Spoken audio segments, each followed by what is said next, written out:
Assalamualaikum warahmatullahi wabarakatuh. Apa kabar? Kembali berjumpa dengan saya, Her Subono Arif dari Forum News Network. Apa cara Anda hari ini? Hari Ahad, tanggal 24 Juli 2022.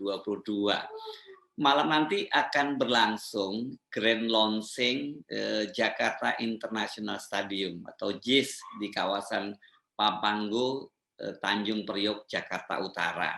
Jakarta International Stadium ini adalah salah satu ikon yang akan menjadi warisan, menjadi legacy dari pemerintahan Gubernur DKI Jakarta Anies Baswedan. Selain tentu saja sederet catatan prestasi lainnya selama Anies 5 tahun menjabat sebagai Gubernur DKI Jakarta. Apa saja? Kemarin pasti yang Anda belum lupa adalah gelaran Formula E. Ini sebuah balapan yang diperkirakan akan menjadi tren masa depan. Ini karena berkaitan dengan gelaran yang ramah lingkungan, menggunakan mobil listrik, tidak lagi seperti sekarang, balapan mobil itu masih menggunakan bahan bakar yang bersifat fosil.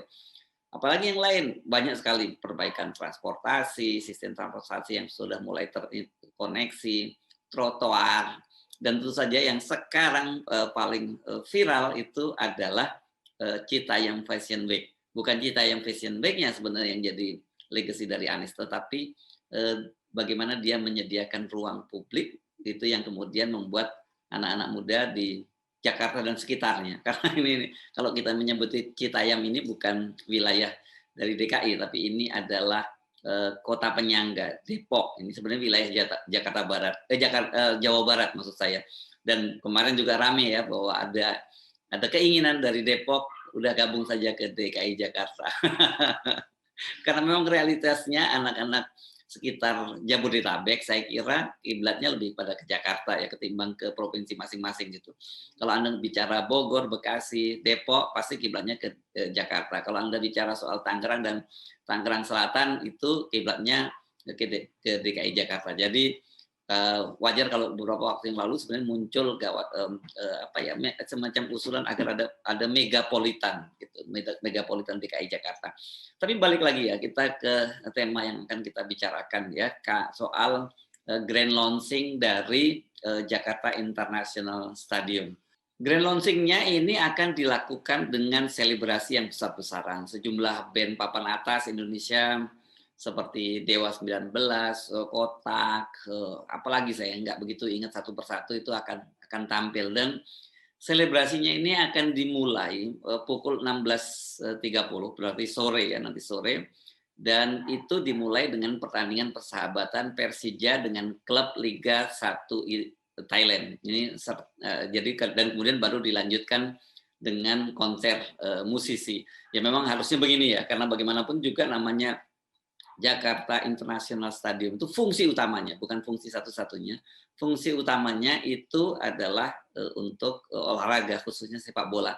Tapi sampai sejauh ini saya membaca ternyata Persija itu belum bisa menjadikan Jakarta International Stadium itu sebagai home base-nya. Home base dari Persija ini sekarang masih di Stadion Gelora Bung Karno ya. Karena apa katanya tidak ada persoalan administrasi, tidak boleh satu klub itu mempunyai dua home base dan sekarang secara resmi Persija DKI, Persija Jakarta ini masih terdaftar home base-nya itu di Gelora Bung Karno ya, stadion utama Gelora Bung Karno Jakarta. Nah, ini sedang diurus prosesnya apakah nanti kemudian mereka bisa pindah atau mereka bisa punya dua home base. Karena bagaimanapun juga sekarang ini Jakarta International Stadium itu sedang trendy dibandingkan dengan Gelora Bung Karno ya. Ini kan bangunan lama, bangunan sejak zaman Orde Lama dibangun dari pampasan perang oleh Bung Karno pada waktu itu. Jadi kalau nanti malam itu akan digelar secara besar-besaran, bolehlah ini disebut menjadi pesta kedua dan mungkin yang terakhir bagi Anies Baswedan sebelum dia mengakhiri masa jabatannya pada bulan Oktober 2022. Tinggal berapa? Tinggal 3 bulan ya. Ini sekarang Juli, Agustus, September, Oktober. Ya sekitar 3 bulan ya. Sebulan lalu, tepatnya tanggal 22 Juni 2022, Jakarta baru saja memperingati hari ulang tahun ke-495. Ini hampir 500 tahun. Ini juga dirayakan secara besar-besaran dan waktu itu acaranya tidak disebut sebagai hari ulang tahun. Kali hari ulang tahun mungkin nuansanya lebih tradisi barat gitu ya. Kalau hajatan itu ya tradisi lokal, tradisi dari warga Betawi. Jadi disebutnya hajatan 495 tahun Jakarta.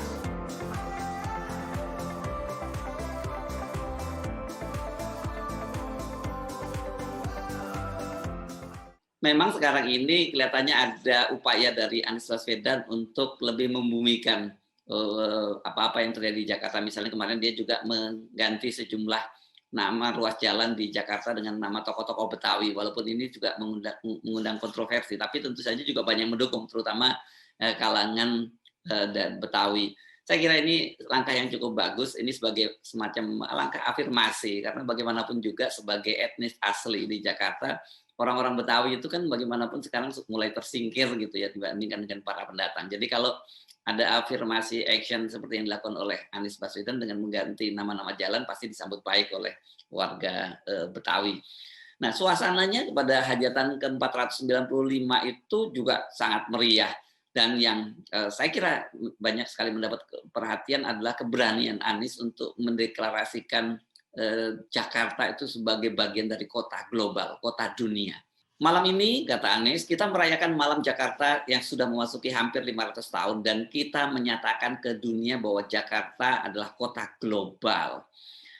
Dia mengapa Anies berani mengklaim seperti ini? Karena dia tadi menyebut ada stadionnya berstandar internasional, kemudian trotoarnya juga sudah seperti kota-kota dunia, ada muncul pusat seni dan keseniannya. Saya kira ini mungkin berkaitan dengan pusat kesenian Ismail Marzuki ya. Kemudian hingga fasilitas transportasi publik seperti halte dan juga MRT. Ini adalah contoh kita memasuki kota global dan kita juga sebut global karena memanfaatkan teknologi digital. Anda boleh tidak sepakat dengan klaim-klaim dari Anies dan tentu saja bagi haters Anies sama sekali tidak sepakat dengan istilah kota global. Tetapi kalau kita amati ternyata memang di bawah Anies ini banyak sekali dapat penghargaan dari dunia ini berkaitan dengan pertumbuhan kota Jakarta ya. Nah, kita bisa sebut banyak sekali lah daftarnya penghargaan-penghargaan kelas dunia berkaitan dengan pembangunan bukan hanya fisiknya tetapi bagaimana Anies memahami bahwa kota itu ya sebenarnya pusatnya adalah pada warganya. Jadi seluruh fasilitas itu harus dibangun untuk kepentingan warganya. Nah, di tengah suasana semacam itu, sekarang yang jadi pertanyaan besar dari publik, apakah Presiden Jokowi akan hadir dalam grand launching yang diselenggarakan nanti malam di Jakarta International Stadium. Tadi saya mencoba mencari-cari jadwal Presiden untuk hari ini, tapi saya belum temukan di Presiden di situs-situs yang dikelola di lingkungan kepresidenan, baik itu Setkap, Setpres maupun juga Presiden sendiri. Tetapi kalau saya baca-baca itu Anies Baswedan itu berharap hadir. Ini bahasanya beda ya. Pak Jokowi diundang dan berharap hadir. Apalagi acaranya disebut bukan peresmian tapi peluncuran. Nah, jadi kalau toh nantinya Pak Jokowi secara formal itu hadir misalnya ini Pak Jokowi bukan meresmikan tapi beliau hadir. Mungkin ya kalau Pak Jokowi hadir adalah semacam seremoni pencet tombol ataupun dan Pak Jokowi pasti akan mendapat kehormatan memencet tombolnya. Namun walaupun katakanlah nanti Pak Jokowi yang memencet tombol, kredit atau poinnya itu tetap akan dinisbahkan kepada Anies. Jadi saya kira ini posisi Pak Jokowi itu dilematis ya sekarang ini. Hadir itu tidak hadir itu juga akan sangat buruk. Kalau toh hadir juga sebenarnya Pak Jokowi tidak akan mendapat apa-apa gitu ya. Tetapi menurut saya sebenarnya akan lebih bagus tetap saja Pak Jokowi hadir gitu ya. Soal kredit poin dan sebagainya sebenarnya nggak terlalu penting kan buat Pak Jokowi kan.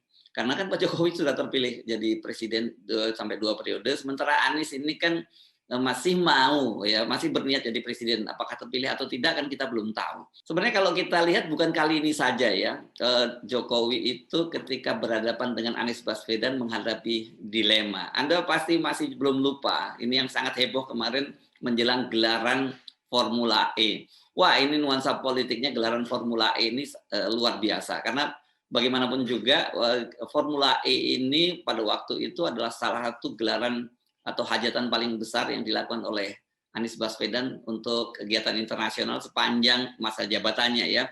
Dan kita tahu ini diwarnai oleh boykot sponsor dari BUMN, kemudian juga soal kehadiran Pak Jokowi itu tarik ulur hadir atau tidak. Baru kemudian kehadiran Pak Jokowi dipastikan ketika beliau hadir meninjau arena yang akan dijadikan gelaran dari Formula E. Pada waktu itu ini foto-fotonya sangat dan videonya sangat ikonik, sangat menarik ketika Pak Jokowi bersama Anies Baswedan itu meninjau persiapan Formula E. Dan dalam kunjungan itu Pak Jokowi kan menyatakan bahwa beliau akan hadir. Saya kira untuk trek balapannya sudah siap, kemudian mungkin yang tinggal dikejar pedok dan untuk grandstand-nya masih ada waktu nanti habis Lebaran,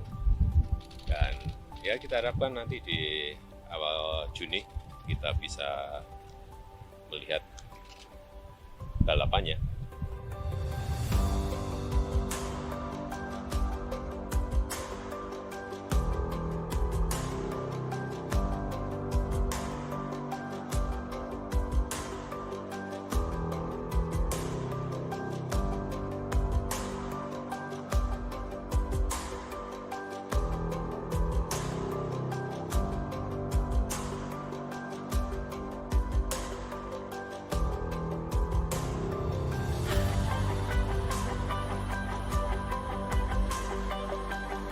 Dan benar saja kemudian Presiden Jokowi hadir dalam kegiatan tersebut. Dan bukan hanya Presiden Jokowi, tokoh-tokoh penting di negara ini termasuk para pejabat penting, Ketua MPR dan juga Ketua DPR Puan Maharani hadir. Jadi secara kegiatan acara itu sukses dan kemudian juga dipuji oleh dunia, bahkan menurut founder dari Formula E ini adalah salah satu kegiatan yang paling sukses di sepanjang mereka melaksanakan gelaran Formula E. Nah, ini tetap saja setelah waktu itu ketika acara berlangsung ya memang Pak Jokowi yang menjadi pusat perhatian karena beliau adalah presiden. Tetapi setelah acara itu orang bukan mengenang Pak Jokowi, orang tetap bicara bagaimana Anies berhasil menggelar kegiatan skala internasional itu dan mewujudkan mimpi-mimpi banyak orang bahwa Jakarta itu setara dengan kota internasional karena bisa menggelar gelaran berskala internasional dan gelaran masa depan. Ya, seperti saya singgung tadi, Formula E ini adalah gelaran masa depan. Memang ini kalau kita lihat mimpi Anies dan mimpi Pak Jokowi itu berbeda. Mimpi Anies saat ini adalah sukses membangun Jakarta. Dengan begitu saya kira mungkin akan jadi modal besar dia untuk maju Pilpres 2024. Sementara mimpi Pak Jokowi itu adalah bagaimana beliau kalau tidak bisa memperpanjang masa jabatannya tetapi bisa meninggalkan legacy yang namanya ibu kota negara yang baru di Kalimantan Timur. Jadi yang satu bermimpi tetap bagaimana membuat ibu kota yang lama ini yang akan memasuki usia 15 tahun menjadi kota yang bisa berdiri sejajar dengan kota-kota di dunia lainnya. Sementara Pak Jokowi mimpi membangun sebuah kota baru. Dan kalau orang dengan mudah membandingkan apa yang dilakukan oleh Anies itu sudah mulai terwujud. Ya, banyak sekali hal-hal perubahan yang dilakukan oleh Anies. Dan Anies tadi berhasil menjadikan kota ini seperti moto dia pada waktu itu ketika kampanye, yakni maju kotanya, bahagia warganya. Saya kira sudah mulai muncul ini. Sementara ibu kota baru ini masih penuh kontroversi. Bahkan ini salah-salah. Ini nanti kalau bukan menjadi legacy dari Pak Jokowi, tapi justru menjadi legacy Maksud saya bukan tetap menjadi legacy, tapi yang legacy bukan legacy baik, tapi legacy buruk yang akan dikenang oleh rakyat Indonesia. Jadi sekarang ini kita melihat ada dua orang yang sama-sama ingin mengakhiri masa jabatannya, tapi peruntungannya berbeda. Jokowi akan segera mengakhiri masa jabatannya. Ini kalau upayanya untuk memperpanjang masa jabatan atau 3 periode benar-benar gagal. Karena kalau saya lihat ini masih terus berusaha ya dengan berbagai macam cara. Nah, jadi Jokowi sekarang ini mulai meredup, bahkan ditinggalkan oleh para pendukungnya. Karena kita tahu ini partai-partai koalisi ini meskipun tetap bertahan di kabinet, tapi mereka sudah punya agenda sendiri. Bahkan bukan hanya partai koalisi, para menteri-menteri Jokowi sendiri itu seperti katakanlah Menteri Negara BUMN sekarang ini udah punya mimpi sendiri untuk maju Pilpres. Jadi dia sibuk di sana ke sini, sibuk berkampanye, sibuk tampil di TikTok dan sebagainya. Jadi sementara Anies meskipun juga dia sudah akan segera mengakhiri masa jabatannya, dia ini sekarang berada dalam sorotan spotlight, dalam lampu yang nyalanya sangat terang. Dan yang terbaru ini saya kira ini nggak sengaja ya. Anies itu sekarang juga mulai mewariskan yang sangat viral, yakni Citayam Fashion Week. Ya, ini sebenarnya ini bukan pekerjaan Anies, tapi ini ini adalah sebuah budaya pop yang tumbuh di Jakarta yang dipicu terstimulus oleh tersedianya ruang publik sebuah kota yang disediakan oleh Anies dengan memperbaiki trotoar, memperbaiki taman di beberapa sudut kota ya. Dan mau tidak mau dalam kasus ini Jokowi juga ikut mengafirmasi yang namanya kegiatan Citayam Fashion Week ini. Ini lagi viral dan hit banget. Semua juga paham ya, baik yang mereka yang haters atau pembenci Anies maupun yang paham dan mengagumi Anies, ini harus mengakui itu Citayam Fashion Week. Sejauh ini saya nggak dengar ada buzzer gitu yang mengecam Citayam Fashion Week, walaupun ada dampak-dampak negatifnya.